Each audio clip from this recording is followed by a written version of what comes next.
Election قریب ہیں، ہر بندہ اپنی پارٹی کی پوری سپورٹ کرنے کے لیے اپنی جان لڑا رہا ہے۔ تو میں یہ عرض کرنا چاہوں گا کہ جو الیکشن کے نام پہ سیاسی فرقہ واریت پھیلائی جا رہی ہے اس سے آپ ضرور بچیں۔ لوگ پہلے کہتے تھے نا کہ مولوی لڑاندے نے، آج کے دور میں جو سب سے خطرناک فرقہ واریت ہے وہ سیاسی فرقہ واریت ہے۔ یہ فلاں پارٹی کا ہے تو اسے منہ نہیں لگانا، اس کے ساتھ سلام نہیں لینا، قریب سے گزریں گے اسے چھیڑنے کے لیے اس کے لیڈر کے خلاف بات کر دیں گے۔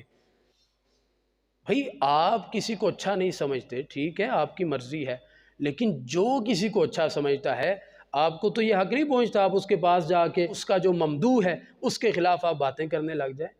تو یہ جو فرقہ واریت ہے نا جی، اس فرقہ واریت سے بچنا ہے۔ الیکشن میں جس کو دل کرتا ہے سپورٹ کرے، ہر بندے کے پاس اختیار ہے کہ وہ اپنی مرضی استعمال کرے، جو جسے پسند کرتا ہے وہ اسے ووٹ دے۔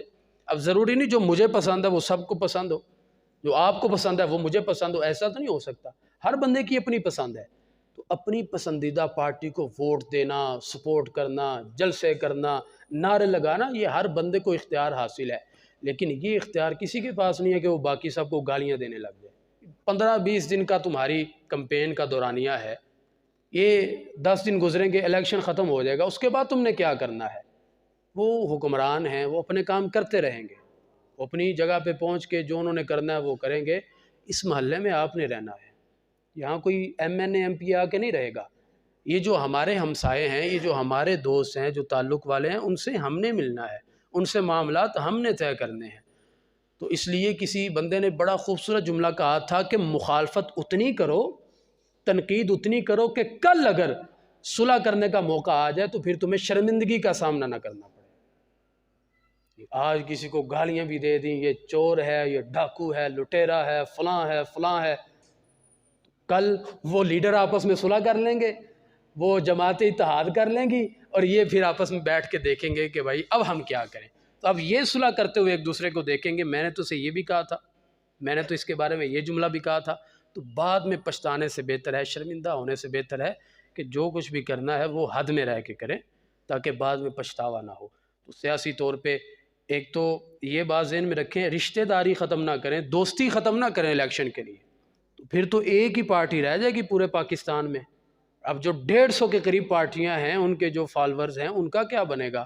تو ہم نے یہاں پر رہنا ہے، ہم کوئی 10-15 دن کے لیے یہاں پر نہیں ہیں، جتنی دیر یہاں پہ رہنا ہے وہ صلح سلوک کے ساتھ، وہ اچھے انداز میں اخلاق کے ساتھ ہم نے رہنا ہے۔ تو لڑائی نہیں کرنی، الیکشن میں جو کچھ آپ کر سکتے ہیں کریں، لیکن نہ تعلق ختم کرنا ہے، دوستی ختم کرنی ہے، نہ رشتہ داری ختم کرنی ہے۔ تو یہ لڑائی الیکشن کی یہ دفتروں تک رہنے دیں، یہ کمپین تک رہنے دیں، اسے گھروں میں نہ لے کر آئیں۔ الیکشن کو آپ گھر کی بحث کا حصہ نہ بنائیں، ورنہ آپ کو گھروں میں نقصان اٹھانا پڑے گا، رشتوں کے اندر آپ کو دراڑیں محسوس ہوں گی بعد میں۔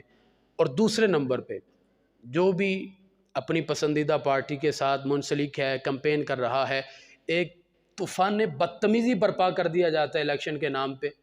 وہ پوسٹر لگے ہیں، اشتہارات ہیں، ان کے اوپر قرآنی آیات لکھی ہوئی ہیں، کسی نے لکھا ہے نصر من اللہ و فتح قریب، کسی نے لکھا ایاک نعبد و ایاک نستعین، کسی نے کوئی آیت لکھ دی، کسی نے کچھ لکھ دیا، اور وہ گلیوں میں، نالیوں میں، سڑکوں کے اوپر ہمیں وہ زمین پہ گرے ہوئے اشتہارات نظر آتے ہیں۔ بھئی تمہارے لیڈر کی کوئی اوقات نہیں ہے کہ اگر اس کی تصویر زمین پہ گر جائے، نالی میں گر جائے تو اس کی شان میں کوئی فرق آئے گا، اس کی اتنی حیثیت نہیں ہے۔ قرآن کی آیت اگر زمین پہ گر جاتی ہے تو اس سے بڑا نقصان ہوگا، یہ بات آپ ذہن میں رکھیں۔ اگر قرآن کا کوئی ایک جملہ حضرت بشر حافظ زمین سے اٹھا کے اونچی جگہ پر رکھ دیتے ہیں تو اللہ تعالیٰ ان کے بخت بلند کر دیتا ہے، تو اسی طرح اگر کوئی قرآن کی آیت کو زمین پہ گرا دیتا ہے تو اس کا بیڑا غرق ہونے میں بھی ٹائم نہیں لگے گا۔ اس لیے یہ جو چیزیں ہیں، ذات اپنی جگہ ہے، آپ جو کرنا چاہتے ہیں کریں، قرآنی آیات کی توہین اور بے ادبی نہیں ہونی چاہیے۔ وہ میری پارٹی کے ساتھ قرآنی آیت لکھی ہو، وہ میرے مخالف پارٹی کی اشتہار کے اوپر یا فلیکس کے اوپر لکھی ہو، ہم نے قرآنی آیت کا ادب کرنا ہے۔ اگر کہیں آپ کو نظر آئے سٹیکر ہو، فلیکس ہو، تو آپ اسے اٹھائیں۔ آپ نے قرآن کا ادب کرنا ہے، کسی بندے کو چھوڑ دیں تو اس آیت کی بے ادبی نہیں ہونے دینی۔ تو یہ جو آج کل ہو رہا ہے اتنا خرچہ اپنی طرف سے جو لگا رہے ہیں ہر بندے کی، ویسے تو کوشش یہی ہے میں جتنا ہو سکتا ہے پیسہ لگا لوں، بعد میں نے نکالنا تو انہی سے ہے، پیسے پورے بھی تو کرنے نے نا۔ ایڈا سخی تو کوئی بھی نہیں، عوام دے فائدے واسطے اتنا پیسہ لاوے۔ یہ سیلاب آیا تھا، کرونا آیا تھا، سب نے دیکھا کہ کون سا لیڈر آ کے کس کے ساتھ کھڑا تھا، کس نے غریبوں کے ساتھ اچھا سلوک کیا۔ یہ کچھ ہی مہینے پہلے کی بات ہے کہ پاکستان کے ہر شہر میں ایک ٹرک آگے ہوتا تھا، پیچھے مرد و خواتین کی لائنیں لگی ہوتی تھی، دوڑیں لگا کے جا کے وہ پیسوں کے ساتھ آٹا لینے کے لیے کھڑے ہوتے تھے، ہمیں آٹا دے دو، پیسے اپنے دینے ہیں۔